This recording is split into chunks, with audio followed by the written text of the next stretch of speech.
Promosuki, no? So, and I would like to congratulate that it's a Riverview sa inyong baptism in the Holy Spirit last Saturday. So I know it is not by coincidence that you have gone this far in our quest for relationship with Christ. We know and believe that Christ Jesus came to be our personal Savior, and that is what we call faith. Someone once compared the Christian life to swimming in a river. You can never stop swimming because as soon as you stop, you are being swept away by the current. When we were young, we were baptized with water to wash our original sins. Now that we can decide on our own, we have given our life to the Lord and have been baptized in the Holy Spirit. In John chapter 3 verses 5, and I quote, "Truly I say to you, no one can enter the kingdom of God without being born of water and spirit." Unquote. This is just the beginning of our life as a follower of Christ. In order to grow in Christian maturity, we need to become regular in our prayer and scripture reading.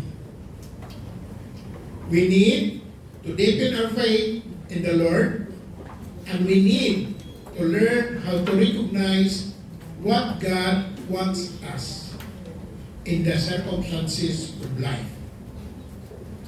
This talk this afternoon is divided into two parts.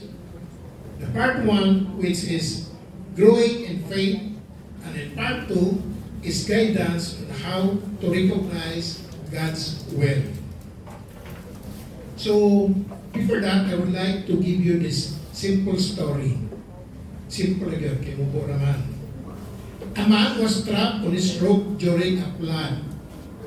Refused a rowboat, motorboat, and helicopter. Murbag gas man na saying, "God will save me." Nagsalig siya sa Ginoo nga luwason, bisag ipadadaan siya og mga sakyanan. But then, nalungkot siya. Then, he asked God why he didn't help me. You know what? God said, "I sent you a rowboat, a motorboat, and a helicopter." Pero, wag din siya mamina. So what is the moral of the story? True faith requires action. And recognizing the help often comes through practical opportunities, not just miraculous intervention. As we have said, faith is a personal act and decision.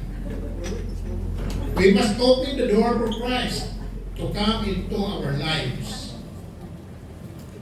And your being here in the BCLP is an individual act. Diba? Kaya nabugos ninyo pakari. Gitiunan mo pistola para magari. Wala ko siguro.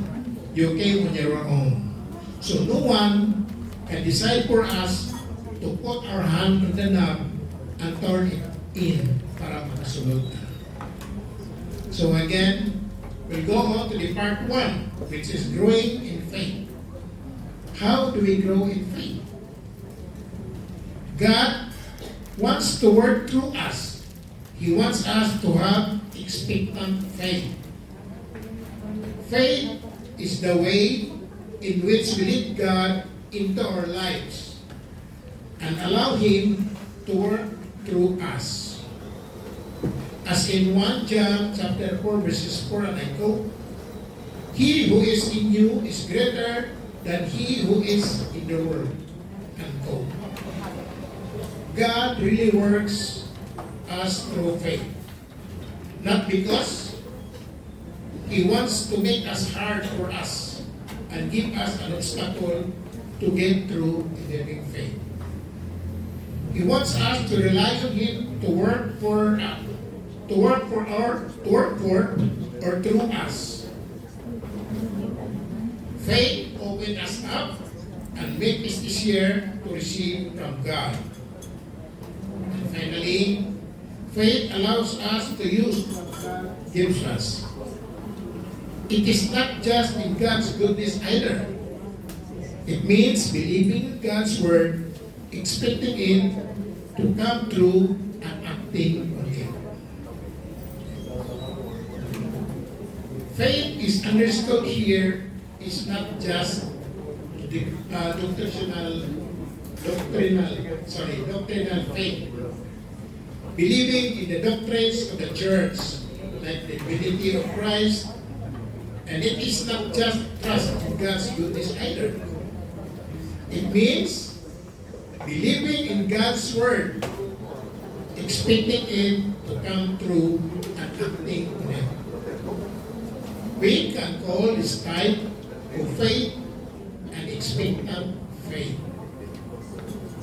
A good example of it is Peter walking on the water, as in Matthew chapter 14, verses 22 to 23.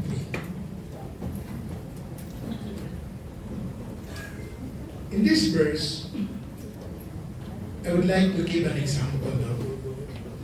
So, when I got married, I resigned from my work in Saudi Arabia to come home and build a family. But after 3 years of living together, my wife Popeye still did not get pregnant, barren ng gihapon. I went to a urologist for treatment. Kung hapit ko magkuyapi, when I asked the doctor, pila may kinahanglan dog to bear a child for me. Ingon ang doctor laro nga, well, what you need is 60 million sperms. Ingon ko nga, kadaghan naman dihay. So, nagpa-sperm count ko. Kalawis Ginoo, ang ako ang sperm count, only 5 million. So, dako kay kukuwang 55 milyones ang kuwang. So, kung saan kung magtawag ako ang ipag-anak, kung saan ako kung misis kay kubos kong matris. So, in spite of that, I go through medication. But after a month of medication, arang na lang kay saka akong count. From 5 million to 9 million. So, maglisod lang gihapon. But it did not stop us. We did not lose hope. We believe and have faith that God will hear our prayers and wants us to follow His commandments as in Genesis 1 verses 28, and I quote, "Be fruitful and multiply, and fill the earth and subdue it." End of quote. We claim that God will make our wish come true. That is expectant faith. But we also acted on it. Wala may magsalig sa Ginoo, but we do something on it. We sought the advice and obligate need for the fertility profile of Popeye, which I recorded religiously. And nagtotoo na rin na puno na naglista. Nakagarap yun o highlighted the days as ang akong wife is fertile. And almost mag-approve up to give me to make things done. Mura rin nag-circus. And God hear our prayers. God give us not one, but 3 kids with added blessing since the youngest is a boy.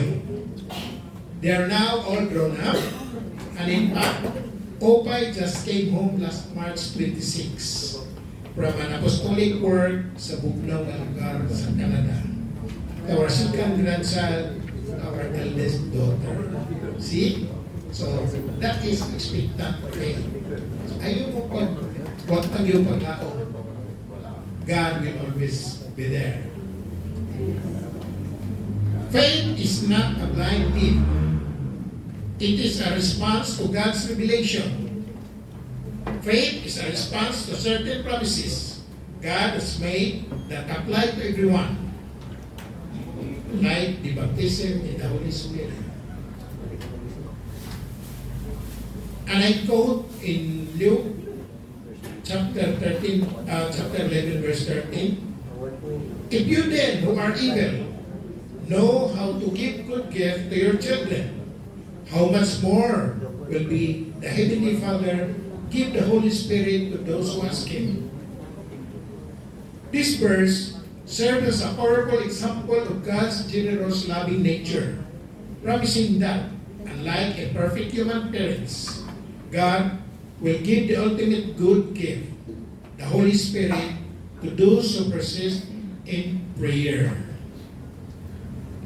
In 1 John chapter 1 verses 9, if we confess our sins, He is faithful and just and will forgive our sins and cleanse us from all unrighteousness.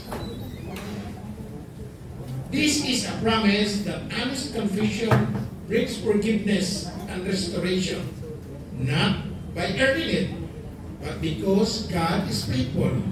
It emphasizes cleansing from sin through Jesus. In John chapter 3 verse 16, for God so loved the world that He gave His only Son, that whoever believes in Him should not perish and have eternal life. This is considered the gospel in miniature, demonstrating God's sacrificial love by giving His Son, Jesus, to offer eternal life to anyone who believes. It highlights that salvation is a gift from God based on His love, not human merit, saving believers from perishing.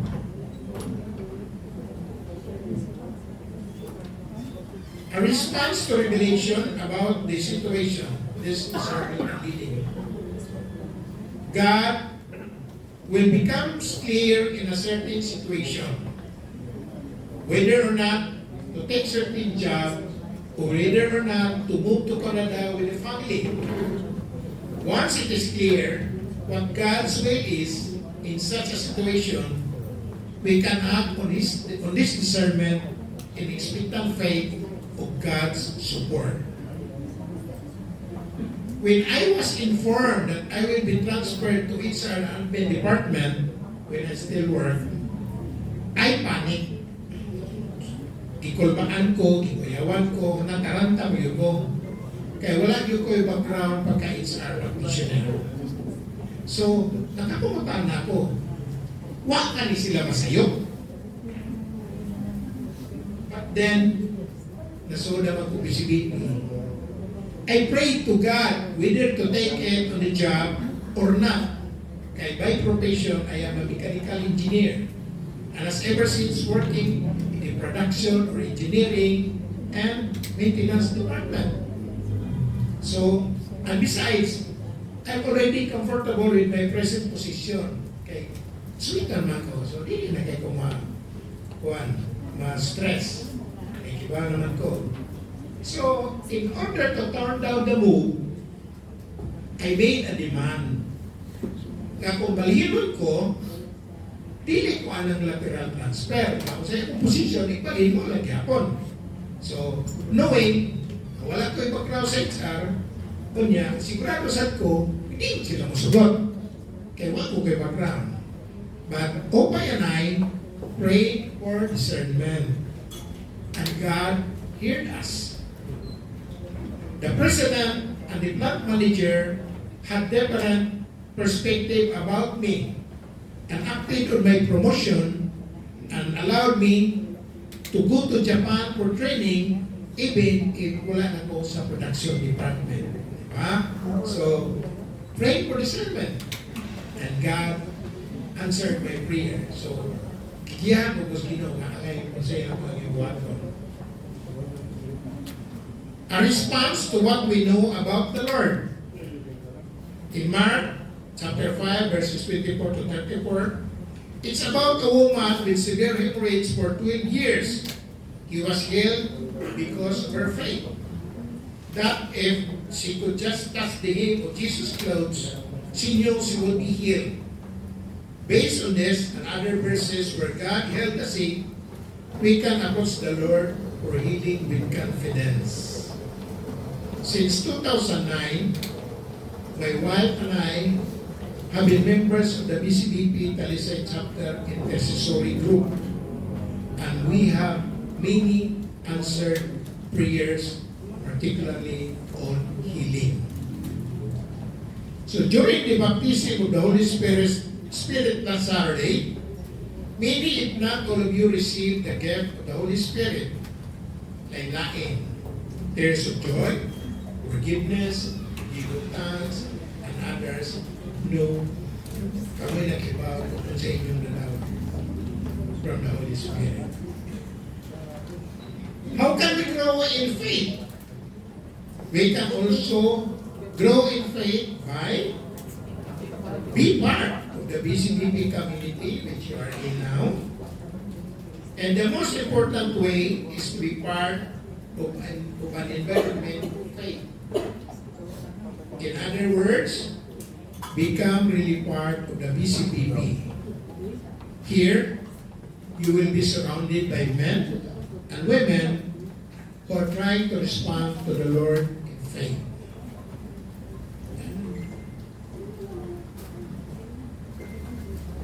Brothers and sisters of the BCBP will support you by example and by advice in how to respond to the Lord more and more fully. Joining the BCBP, which you are doing right now, is an initial step. We joined the BCBP in 2004 when we had our BCLP number 4. I admit during that time I am still a work in progress. Kay wa ba ko kibaw ang ngay ba ko magpadayon? Wa ba ko masayop so ko ani community ha.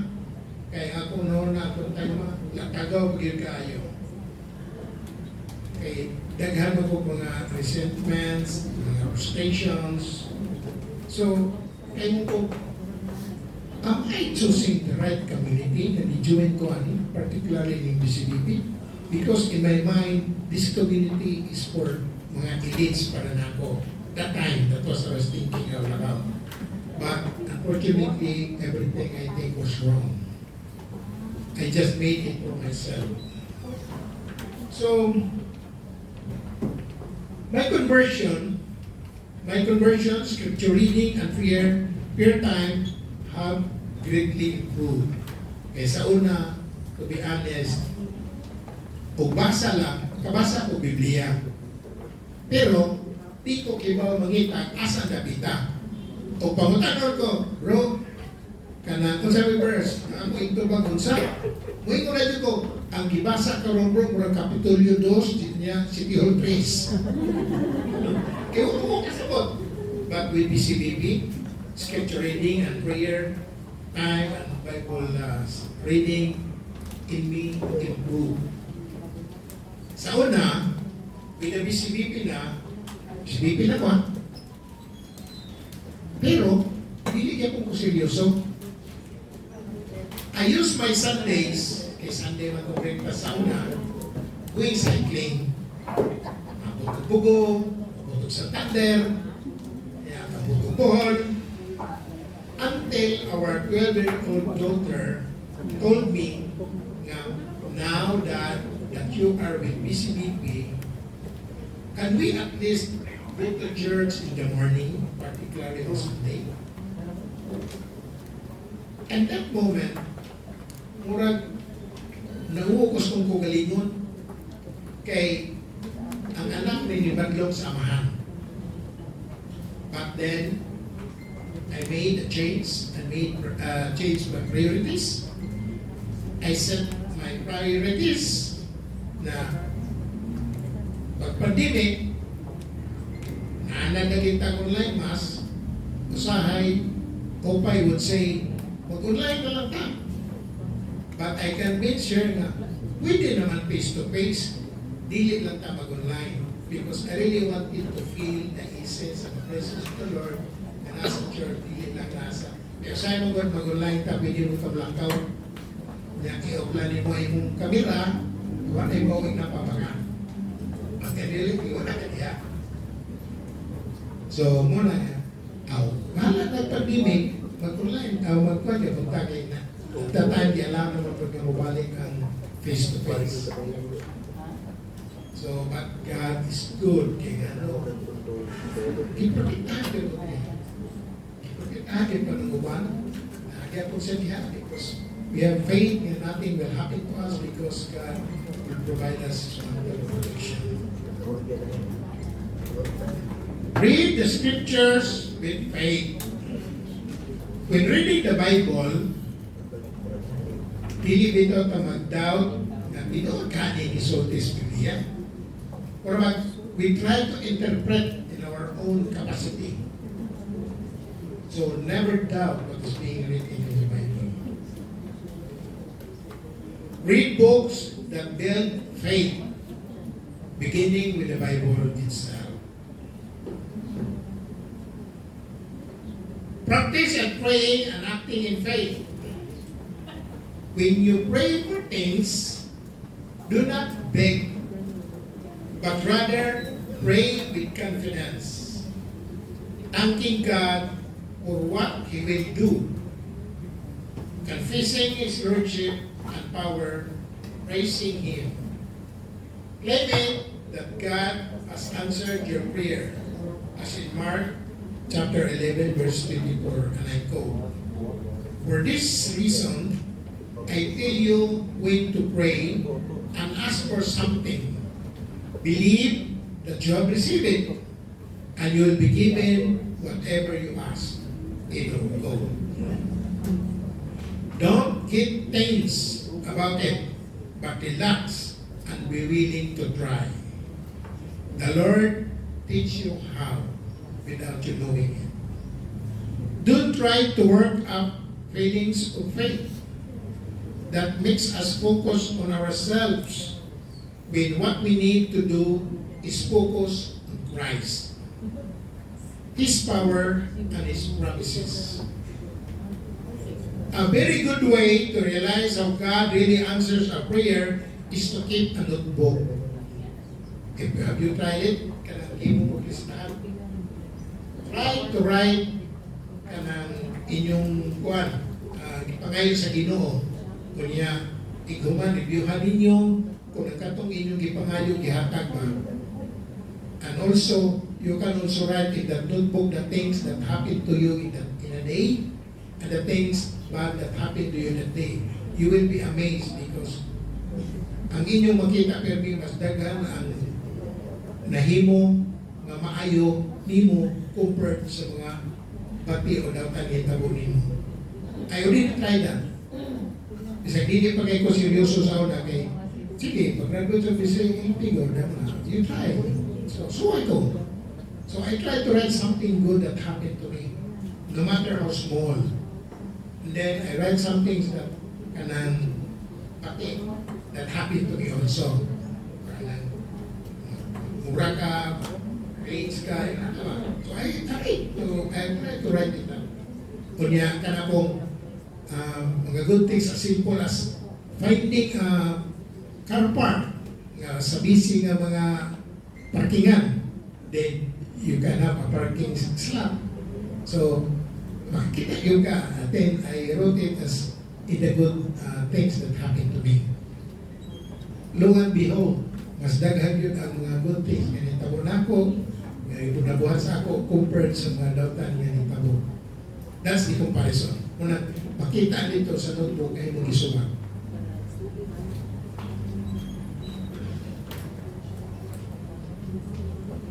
Did it write what you're asking of God? Put the date when you began asking or interceding for this. Review your journal every month and check all the answered prayers. You will be surprised at how much God answers our prayers. Pray for more faith. I believe, help my unbelief. As in Mark chapter 9, verses 24 and 2. And just a heads up, brothers and sisters, when you pray, pray for specific things. For example, you pray for a car. Include the brand, the color, and bring it up to the Lord. If you pray for a house, pray kung asa dapat ka gusto. Unsa kadaka ang imong ipangayo. All these things happen to me. To us, kay sa una, wala yung sakyanan. Pagsigil na yung commute niyo pa. Swerte siya kaya nasa service ng kumpanya. So, the one I pray is, Lord, taga-aming sakyanan, bisag sikanan lang, na di mo makagasto. Kaya yung ikipangayo, no? Fortunately, ang sister-in-law ni Opay, nga pa sa state, ni Tawag, may kuwato ninyong sakyanan sa Bohol at adiha, kamoy gamit. Wow! O niya, pagsakay mo sa barko, siya pag-iniplite. Iko, wow, tinot na gano'n eh. Sunod nga ako ng bago. So, I remember when Opay and I are looking for a house, we had specifications for a correct, di ba? Since we both work in Southern Cebu, we prayed for a house somewhere in Talisay or Miglanilla. With no planning, of course, una-una kita. So that it would not also be far for the kids in school. And we also prayed that the location will be accessible to public transportation. Specific kayo, so the kids will not have difficulty in commuting to and from school. And say, when they get up, especially at night, and the rooms are big enough for our existing furnitures. Okay. Di na tagapalit itong sa. So, lo and behold, we found a house with all the requirements we asked from God, much more, ipakapinan pag yun ang location. Doolog na ipapa, na iupat kami kire, na mga fruit stands, na meat shop, drugstore, and above all, dool sa church. See, we pray for specifics. And God not only give us what we ask, giduna to yung pagkapin. So I always remember, always thank God for all your blessings. Father Orgos said, and I quote, count your blessings, not the missing. Unquote. We now come to part 2 of the talk, which is guidance, knowing God's will. God wants us to know this will. If we truly love the Lord, we desire to surrender our will to Him. Jesus says in John chapter 14, verses 18, if someone truly loves you, he will keep my word, and my Father will love you. I will not leave you orphans. I will come to you. God does not want us to be hesitant or in confusion about what He wants of us. In Psalm chapter 32, verse 8, and I read, I will instruct you and teach you the way you should go. I will counsel you with my eye upon you. God has given us the Holy Spirit, who is within us as our counselor and friend. The way God guides us. God teaches us either through study, especially scriptures, or Christian tradition, or other Christians or experience. All scriptures is inspired by God and is useful for teaching, to reprove, for correction, and for training in righteousness, so that everyone who belongs to God may be proficient, equipped for every good work. How does God guide us? God guides us through the general direction of our lives. The commitments we have. If we are married, God wants us to live out our marriage commitment as husband, wife, and parent faithfully. The challenges and needs that face us. If we have a growing family and the children are of school age, we know that we need to provide for them in a good way and care for our livelihood. How He has worked with us spiritually over the years. If I go over my life, I can see how God has led me to the breakfast, to the BCNP, to the BCBP, and to the services I have rendered. By specific guidance, whether by circumstances, or leadings, or signs. Way back in 2008, when I was recommended to be the first chaplain of Talisay, literally, natarantar ko. Nagsingin ang naglalis ni Upay. Ano? I was and we were barely 4 years in the BCBP. Ug daghan kayo mga elders who were before me. And I asked, nganong ako man, nganong kami man? So, I am not a prayerful man. Dili man dugay na siyon. But that time, natagaw pa kay kugunahuna. I prayed hard for discernment and guidance. Kay katulo ko ni Balibag sa i-offer nga service o niya mura ko sa San Pedro. Katulusan ko na bagay ng akong sakyanan. So again, I rationalize. Maybe this is God's will. Then, there's no turning back.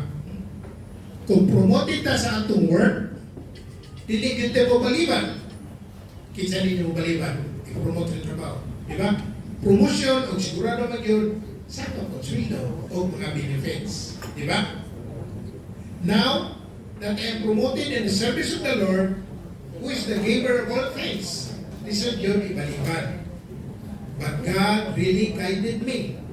I double time reading the BCBP manuals, and I was isugnod yun sa different services sa BCBP to prepare for me for the chapterhood. Ug sa trabaho pa, I raised from the rank. We started as Alpha Omega, kanatigato kung bangko siya during the assembly. Nahimuming outreach secretariat.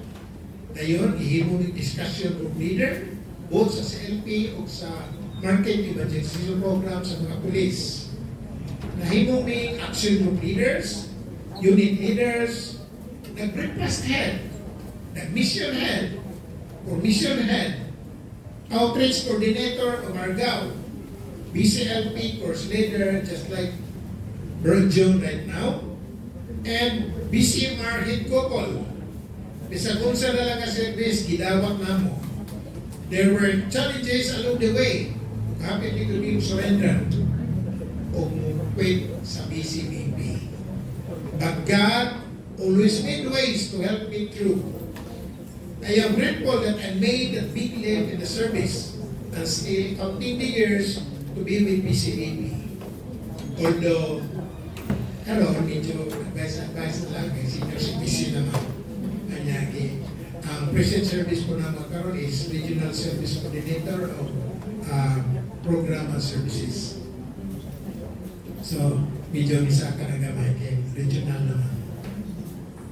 So if we think we are getting specific guidance from the Lord, we always need discernment.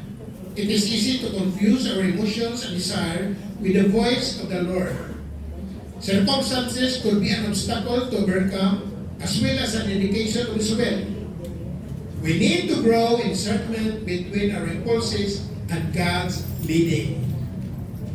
We should be careful about how we speak about receiving guidance from the Lord. It is good never to say, "The Lord told me to do this. This is the will of the Lord for me," before it has been properly discerned. That is, by specific guidance that is mediated.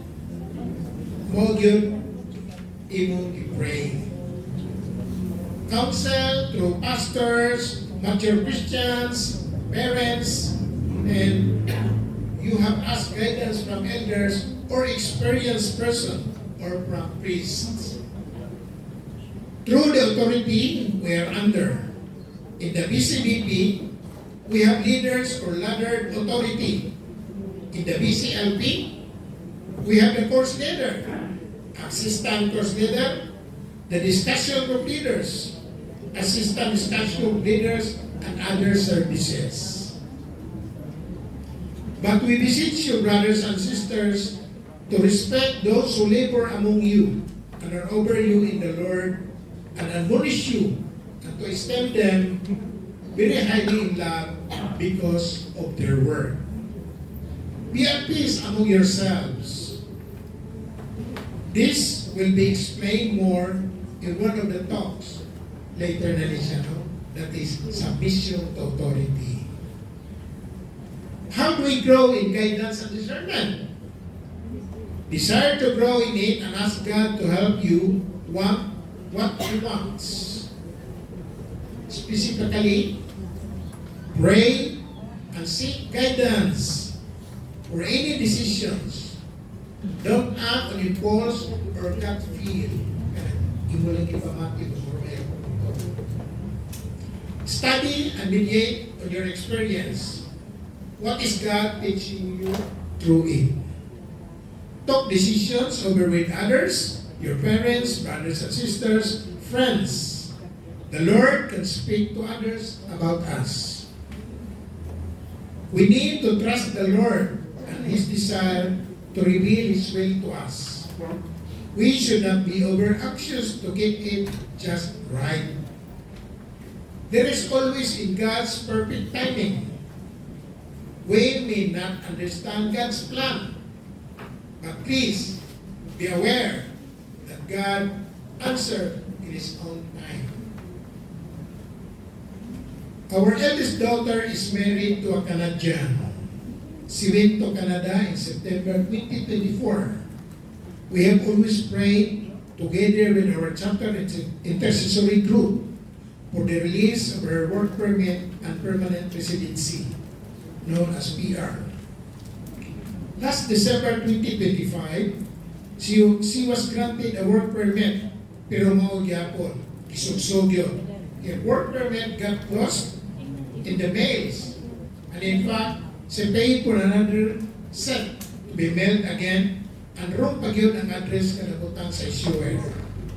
So we prayed for her PR to be released, and she got a mail that it was in the last stage of evaluation as of end of February 2026. I was at that time in Canada and also prayed that the PR papers will be released before she leaves on March 25 para mahilo na nagitaon po siya o mga anak. And indeed, at no time of March 24, she got her email on the granting of her PR status. Isn't God amazing? Specific in a prayer, and God answered us as we pray. God is good all the time. So we need to be patient. Ay, hilog lang.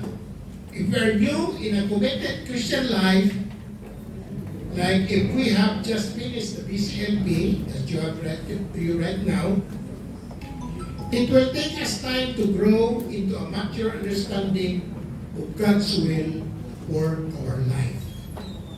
So, what we have is faith that God will guide us to believe in faith. Thank you for listening, and God bless us all.